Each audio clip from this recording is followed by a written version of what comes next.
কেরামের রক্ত যদি ইসলাম নামক বৃক্ষের গোড়ায় না ঢালতেন, যদি ওনারা জীবন কোরবানি না দিতেন হক প্রতিষ্ঠার জন্য, ন্যায় প্রতিষ্ঠার জন্য, তাহলে ইসলাম পেতাম না। হযরতে আবু বকরের মা সবাই চলে গেলেও মা সন্তানকে ছেড়ে চলে যেতে পারেন না। যেই মাত্র আমার নবী রাহমাতুল লিল আলামিনের দিকে আবু বকর নজর দেয়, আমার নবী আবু বকর সিদ্দিক রাদিয়াল্লাহু তাআলা আনহুকে জড়ায়া ধরে কান্না করা আরম্ভ করে দেয়। এই জমিনে যারা দুনিয়ার ঠান্ডাকে উপেক্ষা করে জান্নাতের স্বপ্ন নিয়ে একটু পরিশ্রম করবে, আল্লাহ তাদেরকে পরকালে জাহান্নামের ঠান্ডার আযাব থেকে বাঁচায় দিবে। একটা জবানও বন্ধ রাখবেন না, ভালোবাসার আওয়াজে বলেন, বলেন আমরা পরকালে জান্নাতের মতো নিয়ামত পেতে চাই কি চাই না? আস্তে বলবেন না, ভালোবাসার আওয়াজে বলেন আমরা জান্নাত পেতে চাই কি চাই না? তো জান্নাতি যারা পরকালে হবে তাদের জন্য দুনিয়াটা হবে জেলখানা। ভালো করে বুঝে নেন, যদি আপনি জান্নাতি হতে চান দুনিয়াটাকে জেলখানা বানায় দেন। দুনিয়াটাকে যদি জেলখানা হিসাবে আপনি কবুল করে নিতে না পারেন তাহলে পরকালে জান্নাত পাবেন না। দুনিয়াটাকে যদি জেলখানা হিসাবে কবুল করে নিতে পারেন পরকালে আপনার ঠিকানা জান্নাত ছাড়া আর কিছু না। একটা জবানও বন্ধ রাখবেন না, বলেন দুনিয়াটাকে আমরা জেলখানা হিসাবে বরণ করে নিতে চাই কি চাই না? ভালো করে হৃদয় দিয়ে উপলব্ধি করবেন, জেলখানায় কি যা খুশি তা করা যায়? জোরে বলতে হবে, জেলখানায় কি যা খুশি তা করা যায়? মুমিনদের জন্য এই দুনিয়াটা হলো জেলখানা। যারা মুমিন বান্দা হয়, মুমিন বান্দার জন্য জমিনটা হলো জেলখানা, দুনিয়াটা জেলখানা। জেলখানার আসামি যা খুশি তা করতে পারে না, যেমনে মন চায় এমনে তো চলতে পারে না। আর যারা মুমিন বান্দা তারাও এই জমিনে যেমনে মন চায় এমনে চলতে পারে না, চলে না। মুমিন বান্দা যদিও মন চায় এই মুহূর্তে জান্নাতের বাগান থেকে চলে যাবে, কিন্তু যায় না, যাবে না। কেন যাবে না? কারণ মুমিন বান্দা ভালো করেই জানে এই দুনিয়া আমার জন্য জেলখানা। কিছুদিন আমি নিয়ম মেনে চলবো, কোরআনের পাগল হয়ে কাটাবো। কিছুদিন যদি আমি আল্লাহর কালামের পাগল হয়ে সময় কাটায় দিতে পারি, কিছুদিন যদি আমি পরিশ্রম করে দুনিয়ার জিন্দেগি কাটায় দিতে পারি, তাহলে আমার সামনে অনাদি অনন্তকালের জিন্দেগিতে শান্তির অভাব হবে না। একটা জবানও বন্ধ রাখা যাবে না। ইমানের আওয়াজ দিয়া বলেন, জমিনে কিছুদিন পরিশ্রম করে আমরা পরকালে অনাদি অনন্তকালের জান্নাত পেতে চাই কি চাই না? সবাই এই দুনিয়ার কষ্ট ভোগ করে বিদায় হয়ে গেছে। এই দুনিয়াটাকে যারা জেলখানা হিসাবে কবুল করে নিতে পেরেছে তারা বিদায় হয়ে গেছে, কিন্তু তাদের সম্মান, ইজ্জত, মর্যাদা এই জমিনে এখনো আছে, কিয়ামত তক থাকবে। চিল্লায়ে বলেন ঠিক কিনা? কষ্ট ছাড়া কিছু অর্জন করা যায় না। কষ্ট ছাড়া আপনি স্কুল মাস্টার হতে পারবেন না, কষ্ট ছাড়া ইঞ্জিনিয়ার হতে পারবেন না, ব্যারিস্টার হতে পারবেন না, কষ্ট ছাড়া বড় ডাক্তার হওয়া যাবে না। একটা জবানও বন্ধ রাখা যাবে না। ইমানের আওয়াজ দিয়া বলবেন, কষ্ট ছাড়া কিছুই অর্জন করা যায় না। বলেন, কষ্ট ছাড়া কি জান্নাত পাওয়া যাবে? আস্তে বলবেন না, জোরে বলেন, কষ্ট ছাড়া কি জান্নাত পাওয়া যাবে? বলেন, এই জমিনে কষ্ট করে পরিশ্রম করে আল্লাহর কাছ থেকে আমরা জান্নাত অর্জন করে নিতে চাই কি চাই না? তাহলে যদিও বসতে কষ্ট হয়, আমি উপলব্ধি করতেছি, অনুভব করতেছি আপনাদের প্রচন্ড কষ্ট হচ্ছে। বলেন, কষ্ট করে আমরা আল্লাহর কাছ থেকে জান্নাত কিনে নিতে চাই কিনা? জোরে বলতে হবে, আমরা কষ্ট করে মালিকের কাছ থেকে জান্নাত কিনে নিতে চাই কি চাই না? আমরা ব্যবসায়ী। আমরা কি? আসতে বলবেন না, জোরে বলেন। আমরা কি? আমাদের অনেকে বলে না যে ওরা ব্যবসায়ী, ধর্ম ব্যবসায়ী। হ্যাঁ, আমরা ব্যবসায়ী, তবে কেমন ব্যবসায়ী? আল্লাহ যেই ব্যবসার কথা বলেছে আমরা ওই ব্যবসায়ী। আল্লাহ বলেছে ব্যবসা না করলে জান্নাত পাওয়া যাবে। আল্লাহ বলেন ইয়া আইয়ুহাল্লাযীনা আমানু, ইয়া আইয়ুহাল্লাযীনা আমানু হাল আদুল্লুকুম আলা তিজারাতিন তুনজিকুম মিন আযাবিন আলীম।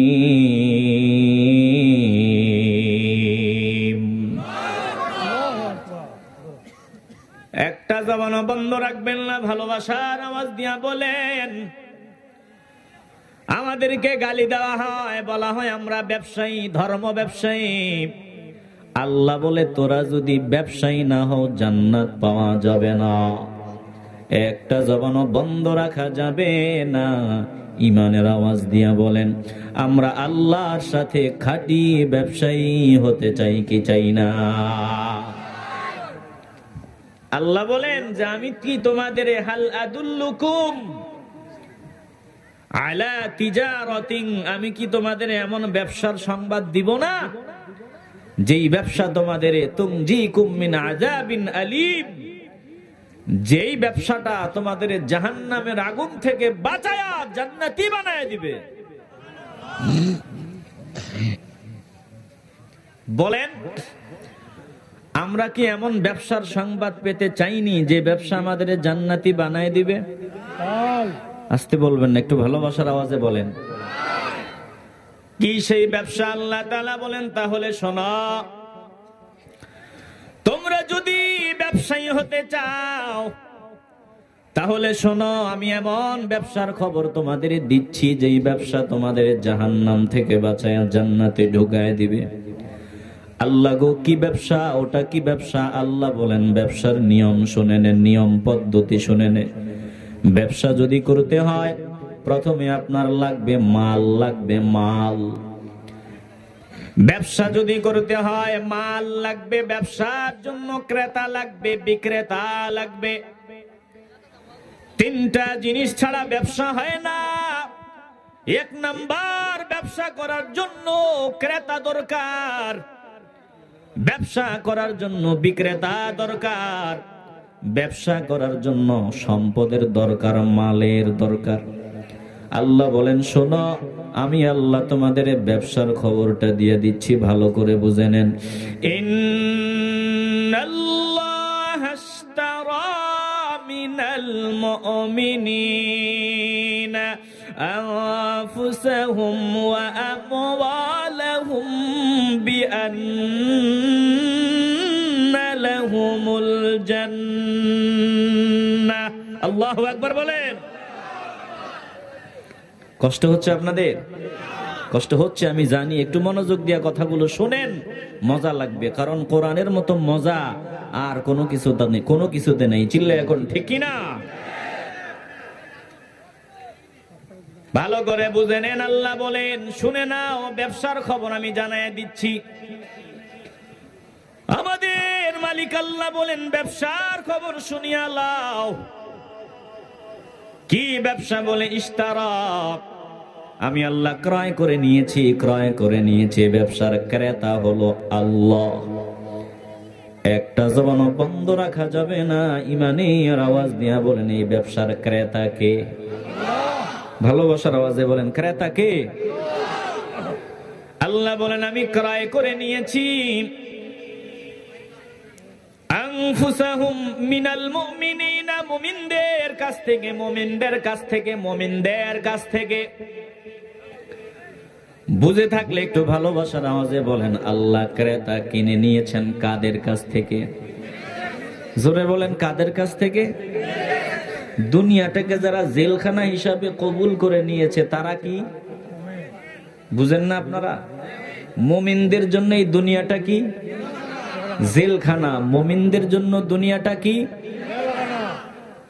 আল্লাহ বলেন আমি মুমিনদের কাছ থেকে কিনে নিয়েছি তাদের জান। মুমিনদের কাছ থেকে আমি মালিক কিনে নিয়েছি তাদের জান। একটা জবানও বন্ধ রাখবেন না, ভালোবাসার আওয়াজ দিয়া বলেন এই জানটা আমাদের দিয়েছেন কে? যেই মালিক আমারে জান দিয়েছেন ওই মালিক বলেন আমি তোমার কাছ থেকে জান কিনে নিয়েছি। দিয়েছেন আল্লাহ, আবার আল্লাহর দেয়া জিনিসটা আল্লাহ তাআলা চান। একটা জবানও বন্ধ হবে না, ভালোবাসার আওয়াজ দিয়া বলেন আল্লাহর দেয়া জিনিস আল্লাহ আবার ফেরত চায়। বলো আমরা আল্লাহর দেয়া জিনিসটা আল্লাহকে ফেরত দিতে চাই কি চাই না? পারবেননি দিতে? কথা বলে না, দিতে পারবেননি? যদি রক্ত দিতে হয় ন্যায় প্রতিষ্ঠার জন্য, ন্যায় প্রতিষ্ঠার জন্য যদি আল্লাহর দেয়া জীবনটা আল্লাহকে দিয়ে দিতে হয়, দেওয়া যাবে? সমাজে ইনসাফ প্রতিষ্ঠা করার জন্য, হক প্রতিষ্ঠা করার জন্য, জুলুমের বিরোধিতায় যদি আল্লাহর মহব্বতে নবীর ভালোবাসায় যদি জীবন দিতে হয়, বলেন আল্লাহর দেয়া জীবন কি আল্লাহকে দেওয়া যাবে? মনে হয় না দেওয়া যাবে। জীবন দেওয়া পরের কথা, আজকে একটু কষ্ট করে বসতে হবে। যদি বসা যায় তাইলে ভাববো যে আপনাদের ভেতরে ওই রকম মানসিকতা আছে। এই ঠান্ডাকে উপেক্ষা করে যদি একটু বসতে পারেন তাহলে ভাববো যে না, আপনারা যে বলেছেন জীবন দেওয়া লাগলে ন্যায় প্রতিষ্ঠার জন্য, হক প্রতিষ্ঠার জন্য দিব, দেওয়ার মতো অবস্থা আপনাদের আছে যদি আপনারা বসে থেকে প্রমাণ দিতে পারেন। বলেন কষ্ট হলেও কি শেষ অবধি বসা যাবে? আস্তে কথা বলেন কেন, জোরে বলেন। তাহলে একটা জবানও বন্ধ রাখবেন না, ভালোবাসার আওয়াজ দিয়া বলেন যেই ব্যবসা আমাদের জাহান্নাম থেকে বাঁচায় দিবে, যেই ব্যবসাটা আমাদের জান্নাতি বানায় দিবে, ওই ব্যবসার ক্রেতাকে। ওই ব্যবসা করতে গেলে সম্পদ লাগে, সম্পদ। বুঝে থাকলে একটু ভালোবাসার আওয়াজ দিয়া বলেন সম্পদটা কি? সম্পদটা আমার জীবন। সম্পদটা কি? সম্পদ আমার জীবন। আল্লাহ বলেন আমি আল্লাহ মুমিনদের কাছ থেকে, মুমিনদের জান, আনফুসাহুম ওয়া আমওয়ালাহুম, মুমিনদের কাছ থেকে আমি আল্লাহ তাদের জান এবং মাল কিনে নিয়েছি। কিনতে গেলে তো একটা পারিশ্রমিক, কিনতে গেলে তো এটার দাম দিতে হয়, দাম। আল্লাহ বলেন দাম কি শুনিয়া লও, দামটা হলো বিআন্না লাহুমুল জান্নাহ, তোমার জান এবং মাল, এটার বিনিময় হলো জান্নাত। যদি তুমি আমাকে তোমার জান এবং মাল দিতে পারো তাহলে আমি আল্লাহ ওয়াদা করলাম তোমার জান্নাত দিয়ে দিব। একটা জবানও বন্ধ রাখবেন না, ভালোবাসার আওয়াজ দিয়া বলেন আমরা আমাদের জান আর মাল আল্লাহকে দিয়ে আমরা জান্নাত কিনে নিতে চাই কি চাই না? ইমানের আওয়াজে বলেন আমরা জান মাল আল্লাহকে দিয়ে জান্নাত কিনে নিতে চাই কি চাই না? হে ভাই, অন্তর দিয়া কথাগুলো উপলব্ধি করে নাও। সত্য কথা ইমানের আওয়াজ দিয়া বলতে হয়। সত্য কথা বলতে কোনো ভয় নাই, সত্য কথা বলতে কোনো ভয় করা চলবে না, সত্য বলতেই হবে। সত্য কথা বলতে গিয়ে পিছু পা হওয়া যাবে না, সত্য কথা বলতে গিয়ে ভীত হওয়া যাবে না। আমি মুসলমান হিসাবে আমার কথা হবে হুজুর আপনারে দাওয়াত দিয়ে আনছি, বহু কষ্ট করে জান্নাতের বাগানের আয়োজন করেছি, আপনি কোরআন থেকে কথা বলবেন, হাদিস থেকে কথা বলবেন, ঠিক আল্লাহ যা বলেছে আপনি বলবেন। ওই কথাগুলো যদি আমাদের বিরুদ্ধেও যায় আমরা মাথা পেতে মেনে নিব। একটা জবানও বন্ধ রাখবেন না, বলেন আমরা এই কথায় সব মুসলমান এক হতে চাই কি চাই না? হুজুর আপনারে দাওয়াত দিয়ে আনছি, আপনি কোরআনের কথা বলবেন, ভয় পাবেন না, আপনি কোরআনের কথা বলবেন। আমি সুদখোর দেখে কি হইছে, সুদের আয়াত থাকলে বলবেন। আমি ঘুষখোর তো কি হইছে, ঘুষের আয়াত থাকলে বলবেন। আমি চোর তো কি হয়েছে, চোরের আয়াত থাকলে বলবেন। আপনি কোরআনে যা আছে বলবেন, আমি সব কথা মাথা পেতে নিব, এ কথা যতক্ষণ পর্যন্ত বলতে পারবেন না ততক্ষণ পর্যন্ত আপনি মুসলমান হতে পারবেন না। চিল্লে এখন ঠিক কিনা বলেন? আমি যদি কোরআন থেকে কথা বলি, কোরআনের কথাগুলো যদি আমার বাপের বিরুদ্ধে যায়, আমার কোনো আপত্তি আছে? আসতে বলবেন না, জোরে বলেন। আমি যদি কোরআন এবং রাসূলের সুন্নাহ থেকে কথা বলি, এই কথাগুলো যদি আমার প্রিয় দলের বিরুদ্ধে যায়, আমার কোনো আপত্তি আছে?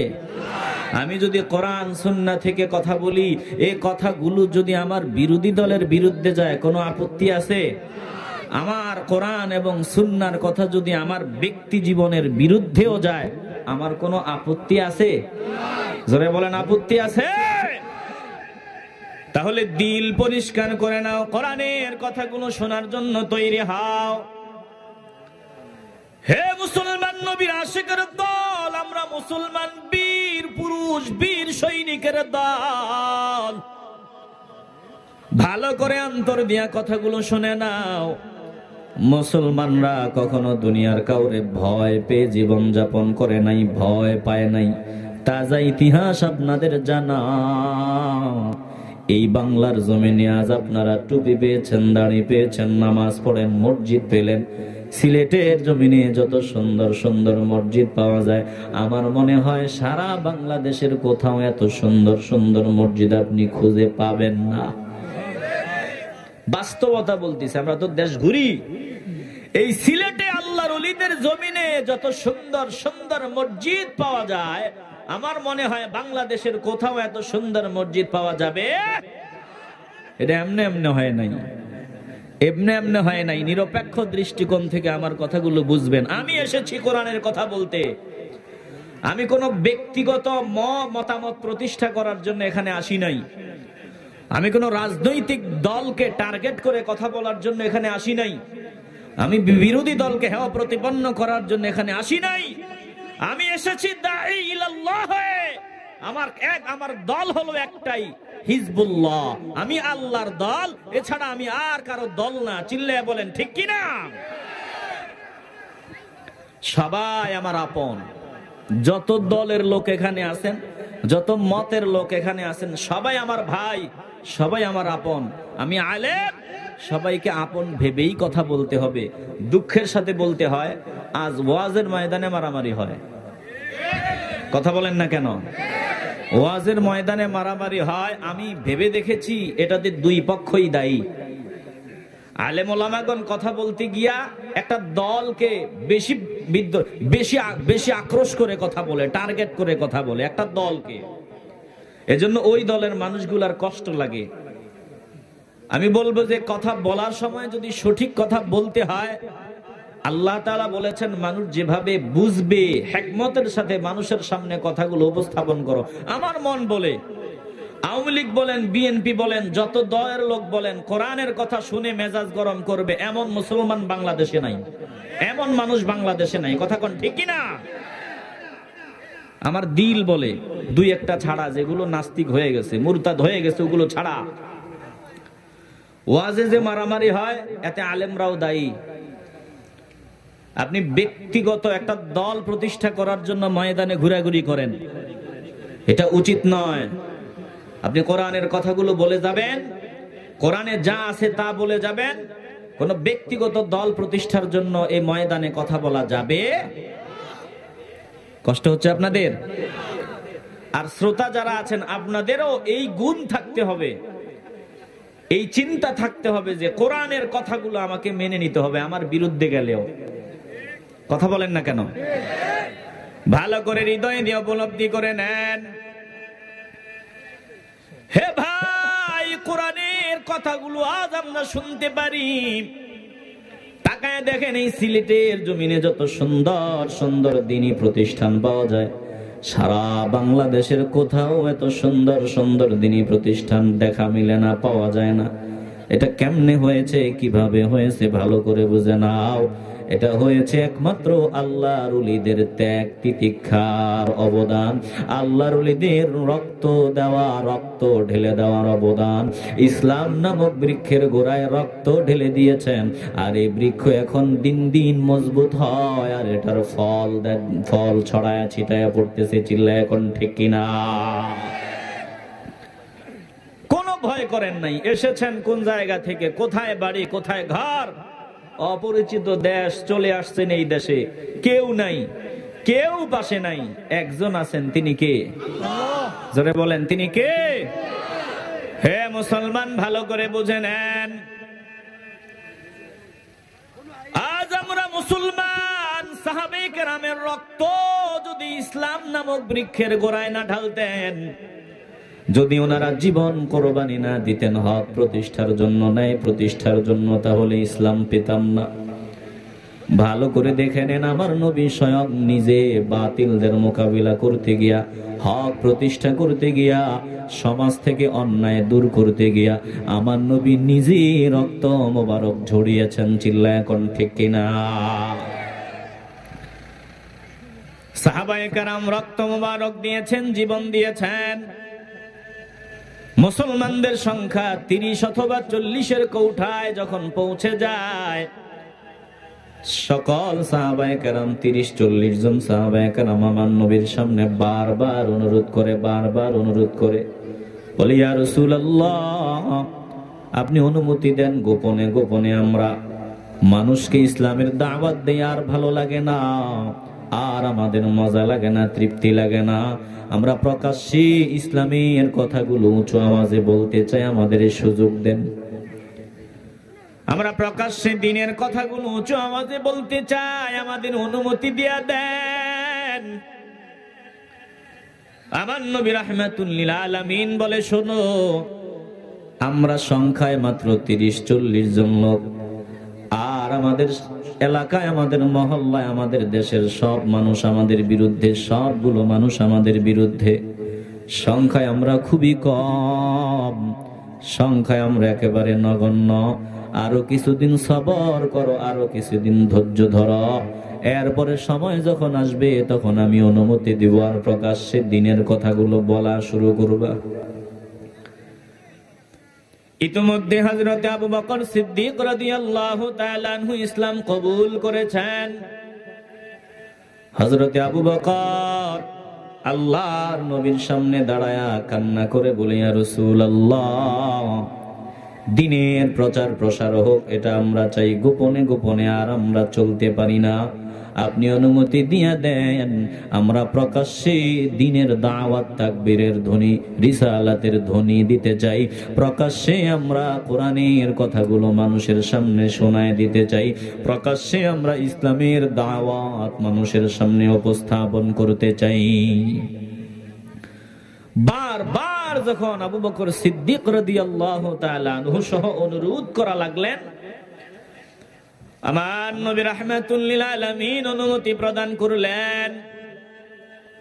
সাহাবায়ে কেরামের দল ওই বাইতুল্লাহর আশেপাশে ছড়ায় ছিটায় গেলেন। হযরত আবু বকর সিদ্দিক রাদিয়াল্লাহু তাআলা আনহুর মতো দামি মানুষ, উনি কাবার চত্বরে দাঁড়াইয়া জোরে জোরে বয়ান করা আরম্ভ করে দিলেন, খুতবা প্রদান করা আরম্ভ করে দিলেন। আর বেঈমানরা, ইসলামের দুশমনরা দ্বীনের কথাগুলো হজম করতে পারল না, সহ্য করতে পারল না। সবাই ঐক্যবদ্ধ হয়ে সকল সাহাবায়ে কেরামের উপর আক্রমণ করা আরম্ভ করলো। যে যেভাবে পারলো সাহাবায়ে কেরামদেরকে মারলো, নির্যাতন করলো। হযরতে আবু বকর সিদ্দিক রাদিয়াল্লাহু তাআলা আনহুর মতো সম্মানী ব্যক্তি, ওনাকেও তারা মারতে মারতে বেহুশ করে ফেললো। আবু বকর সিদ্দিক জমিনে পড়ে যায়, চেতনা নাই, অচেতন।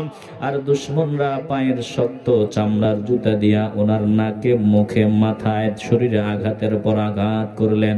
মারতে মারতে এক পর্যায়ে ওরা ভাবলো আবু বকর সিদ্দিক রাদিয়াল্লাহু তাআলা আনহু মনে হয় দুনিয়া থেকে বিদায় হয়ে গেছে, ছেড়ে চলে যায়। হযরতে আবু বকর বেহুশ হয়ে জমিনে পড়ে আছে। আবু বকর রাদিয়াল্লাহু তাআলা আনহুর গোত্রের লোক, ওনার পরিবারের লোকেরা ওনাকে বাড়ি নিয়ে যায়। বাবা এবং আপন স্বজন সবাই আবু বকরের কাছে এসে বারবার কথা জিজ্ঞাসা করে, না না, কোনো জবাব নাই, কোনো জবাব নাই। হযরতে আবু বকর অচেতন, সারা দেহ থেকে রক্ত ঝরতেছে, রক্ত ঝরতেছে। সারা দিন চলে গেল। বিকাল বেলা যখন হলো, বিকাল যখন হলো, সবাই লক্ষ্য করে দেখে আবু বকর মুখ দিয়া কি জানি বলতেছে, চুপি আস্তে আস্তে করে কি জানি বলতেছে। আবু বকর কি একটা কথা না জানি বলতেছে। আবু বকরের আপন মানুষগুলো কাছে গিয়া বলে, হে আবু বকর, কি যেন বলতে চাও, বলো, কি বলো? কোথাও ব্যথা অনুভূত হয় নাকি? কিছু লাগবে নাকি বলো? আবু বকর রাদিয়াল্লাহু তাআলা আনহু কি বলে তারা বুঝে না। ভালো করে কানের কাছে যখন মাথাটা নিয়ে শুনল, দেখে আবু বকর শুধু বারবার একটা কথাই বলে, আমার নবী কোথায়? আমার নবী নিরাপদে আছেন কিনা? আমার নবী কোথায়? আমার নবী নিরাপদে আছেন কিনা? আল্লাহু আকবার বলবেন না? একটাই কথা, আমার নবী কোথায়? আমার নবী নিরাপদে আছেন কিনা? আবু বকর সিদ্দিক রাদিয়াল্লাহু তাআলা আনহুর পাশের লোকগুলা তখনও ইসলাম কবুল করেন নাই। ওনাদের রাগ উঠে গেল, ওদের মেজাজ গরম হয়ে গেল। যার জন্য এত নির্যাতিত হইলা, জীবনটাও শঙ্কার মুখে পড়ে গেল। যার জন্য এত কিছু, এখনো তার নাম মুখে। আবু বকরকে ধিক্কার দিয়ে ওনারা বিদায় হয়ে গেল। বলেন, নবীকে যারা দিল দিয়া ভালোবাসে, যত নির্যাতন আসুক, যত নিপীড়ন আসুক, যত অত্যাচার আসুক, তারা কি নবীর ভালোবাসা দিল থেকে বাদ দিতে পারে? আসতে বলবেন না, জোরে বলেন, পারে? হযরতে আবু বকরের মা সবাই চলে গেলে, ও মা সন্তানকে ছেড়ে চলে যেতে পারেন না। আবু বকরের মা সন্তানকে বারবার বুঝায়, হে কলিজার টুকরা সন্তান, একটু খাবার খা, একটু খাবার খা, একটু খাবার খা, একটু পানি মুখে দে। হযরতে আবু বকর রাদিয়াল্লাহু তাআলা আনহু কসম দিয়া বলে, যতক্ষণ আমি জানতে না পারবো আমি নবী, আমার নবী নিরাপদে আছেন, যতক্ষণ আমার নবীর চেহারা মোবারক না দেখব, ততক্ষণ পর্যন্ত একটু খাবারও আমি মুখে দিব না। মা বুঝতে পারলেন যে সন্তান যতক্ষণ নবীর চেহারা মোবারক না দেখবে ততক্ষণ এক ফোঁটা পানিও খাবে না, একটু খাবারও মুখে দিবে না। রাতের বেলা চুপি চুপি সন্তানকে অনেক কষ্ট করে আমার নবীর দরবারে নিয়ে গেলেন। যেই মাত্র আমার নবী রাহমাতুল লিল আলামিনের দিকে আবু বকর নজর দেয়,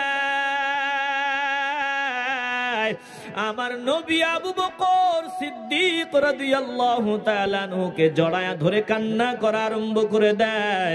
আবু বকর সিদ্দিক রাদিয়াল্লাহু তাআলা আনহু কান্না করেন, উভয়ে জড়ায়া ধরে কান্না করেন। দীর্ঘক্ষণ কান্না করার পর আবু বকর জবাব দেয়, ইয়া রাসূলুল্লাহ, আমার আর কোনো দুঃখ নাই, আপনি নিরাপদে আছেন, আপনি ভালো আছেন, আর কোনো কষ্ট নাই। ওরে মুসলমান, এটাকেই বলে নবীর ভালোবাসা, নবীর মহব্বত। একটা জবান বন্ধ রাখবেন না। সাহাবায়ে কেরাম যেভাবে নবীর ভালোবাসায়, আল্লাহর মহব্বতে জীবন বিলীন করে দিতেও ভাবতেন না, বরং জীবন কোরবানি দিতেন। আর নিজেরা খুশির সাথে, আনন্দের সাথে ভালোবাসার আওয়াজ দিয়ে বলেন, আমরাও আল্লাহর মহব্বতে, নবীর মহব্বতে প্রয়োজনে এইভাবে জীবন দিতে চাই কি চাই না?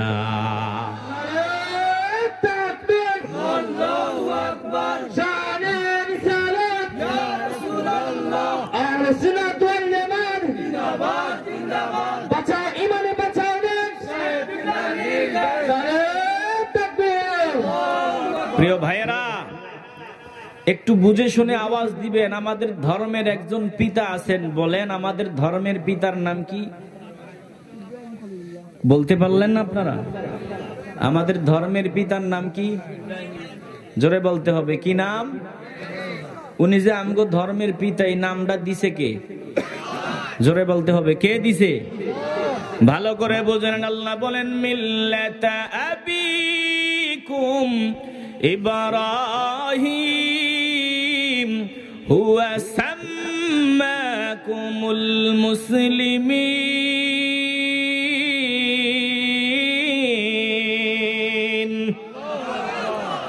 হুয়া সাম্মাকুমুল মুসলিমিন, হুয়ার ফাইল।